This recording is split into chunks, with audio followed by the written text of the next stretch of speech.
Bahkan kalau Anda terlambat, nanti akan ada denda keterlambatan, di mana oleh pengelola biasanya itu akan ditagih. Bahkan pengelola itu akan nyewa DC untuk nagih kita. Itu dari Arisol tadi.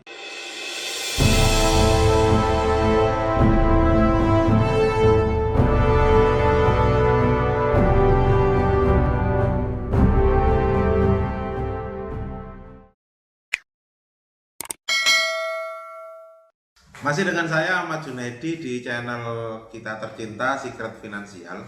Pada kesempatan ini saya akan membahas suatu materi atau pembahasan masih tentang masalah finansial, yaitu yang sekarang lagi marak berkembang tentang masalah Arisol, yaitu arisan online. Kita akan bahas masalah Arisol ini dalam beberapa segmen video, mulai bagaimana arisan online itu ada, kemudian nanti ketentuan hukumnya, praktek penyimpangannya, dan bagaimana cara-cara penyelesaiannya, bagaimana kondisi di lapangan, bagaimana ketidakberdayaan dari masyarakat dan penegak hukum dalam rangka memberantas adanya arisan online ini. Yang pertama, ketika kita mau membahas tentang arisan online, ada beberapa hal yang harus kita pahami dulu mekanismenya. Arisan online yang akan saya bahas ini bukan seperti arisan kayak kita acara RT, RW, PKK, Dharma Wanita atau dalam satu komunitas yang selama ini kita kenal gitu ya. Tetapi arisan online ini sudah lebih menjurus kepada bentuk-bentuk kamuflase. Jadi kamuflase hukum dalam rangka mengumpulkan uang dari masyarakat. Nah, yuk kita bahas dulu. Jadi kita akan buka sedikit mekanisme dari Arisol ini. Bentuk-bentuk arisan online ini sangat banyak, tetapi coba saya sederhanakan begini ya.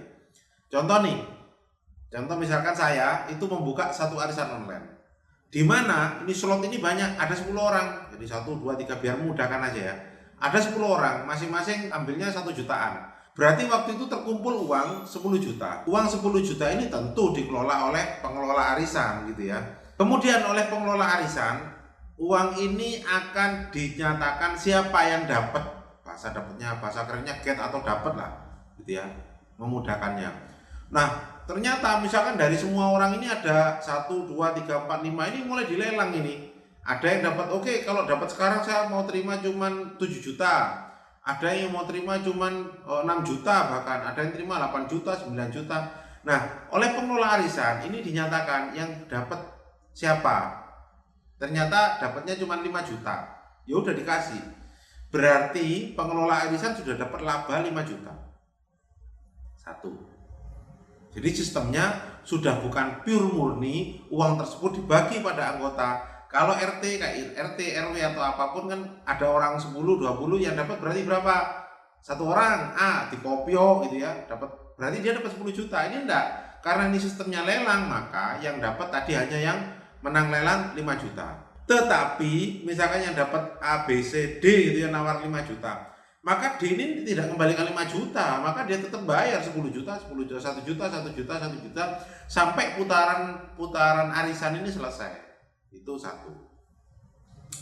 Yang kedua, rata-rata yang menang pertama kali itu pengelola. Jadi pengelola, Anda kan tidak tahu, dari 10 bisa-bisa pengelola itu 1, 2, 3, 1 bisa-bisa 5 orang pengelola itu, 5 akun. Jadi Anda bisa bayangkan berapa keuntungan dari pengelola. Nah, kemudian jadi itu penyimpangan yang kedua. Nah, tersisa nih yang real misalkan akunnya 5, pengelola udah dapat duit nih banyak. Ketika dari yang 5 ini macet, telat, ada batasan waktu bayar, maka mereka dikenakan denda keterlambatan. Jadi dikenakan denda keterlambatan. Nah, itu besar angkanya denda keterlambatannya. Nah, yang jadi masalah kalau kita RT RW kan tidak ada pemaksaan seperti ini. Bahkan kalau Anda terlambat nanti akan ada denda keterlambatan, di mana oleh pengelola biasanya itu akan ditagih. Bahkan pengelola itu akan nyewa DC untuk nagih kita. Itu dari Arisol tadi. Di 1, 2, 3. Nah, berarti di sini pengumpulan dananya itu semakin kuat. Karena apa? Uang itu kan masuk ke dalam ke pengelola. Telat ada DC. Nah, ini memang apa gitu loh. Kalau arisan yang kita pahami selama ini di RT, di RW, kalau ada keterlambatan pembayaran bagaimana? Tidak ada masalah. paling hanya dikeluarkan atau dipotong atau bahkan kalau nggak mampu dijual kepada pihak lain. Kalau toh memang itu tidak mampu biasanya, kalau toh memang ya, saya sangat jarang menemukan ada denda biasanya dalam bentuk pinjaman.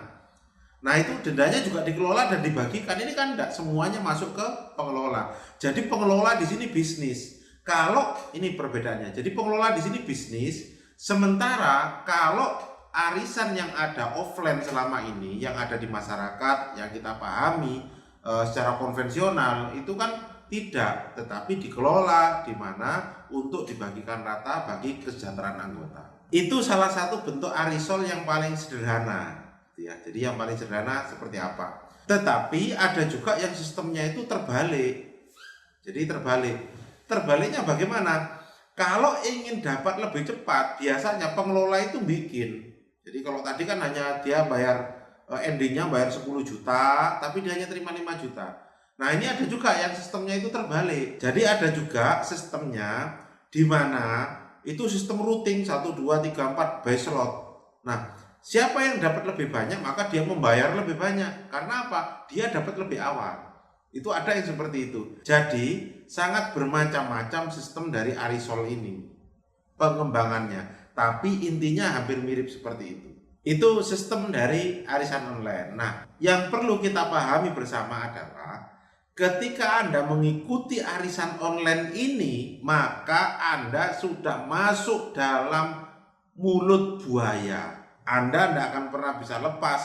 Kalau toh bisa sulit.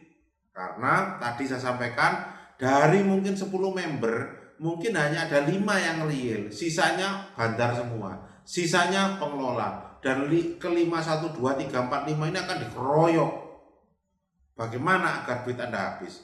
Dengan modus sama dengan pinjaman online, Anda dikenakan denda, Anda akan dikenakan bunga, Anda dikenakan penalti, seperti itu. Ada aja caranya. Jadi bagi Anda yang sekarang terkena pinjaman online, saran saya mulai berhenti. Stop, dipikir ulang, berhenti. Kalau toh memang Anda sudah terima, kembalikan aja sesuai yang Anda terima. Kalau Anda mau, kalau tidak mau, nggak usah dibayar. Biar perusahaan atau bisnis dari arisol ini tutup.